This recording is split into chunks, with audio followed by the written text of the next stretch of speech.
Don't know if I'm going to beat Larry's time. Hiya folks, my name is Anne and my subscribers call me Annie. It is an exciting week. It is week 13 and it is Skip Barber time. In tonight's episode, I'm going to talk about Summit Point, but before we go and do all of that, I would like to thank Greg West from the iRacing team for getting in touch and showing his support. Greg, thank you so much. You have made my week and you have definitely motivated me to make more content.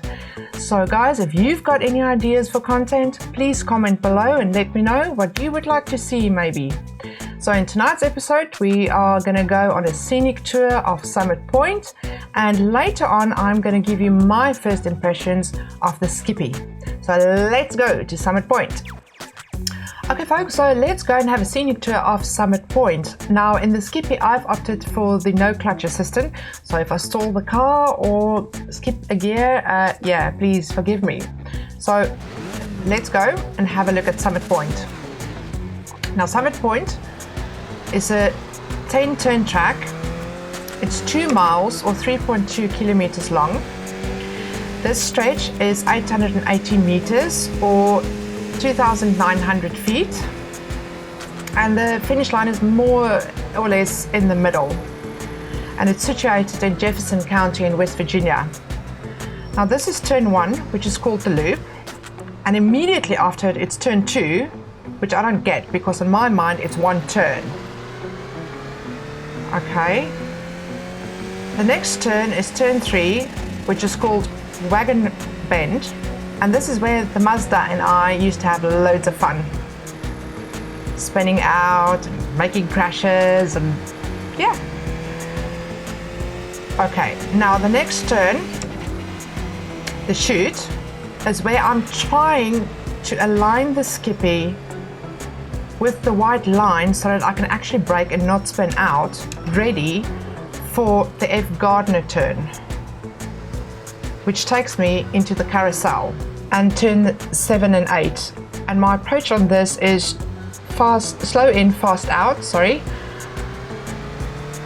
with the hopes of getting it all right for turn 9, where I had my glorious last crash on the last lap.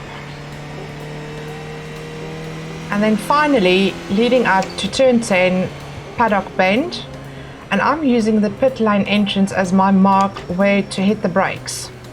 Now turn 10 is a bit of a seductress to me because it makes me think that I can go through it flat, and with my skills I can't. Now I'm approaching the finish line. By the way, did you guys know Paul Newman used to race on this track with his Datsun 510?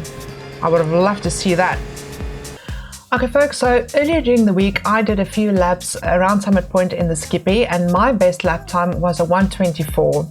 Larry also gave it a shot and his best lap time was a 1:22.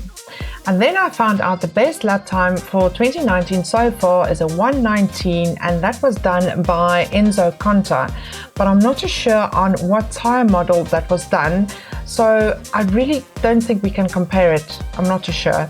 Why don't you do your lap times and comment below, and that would give me a better idea.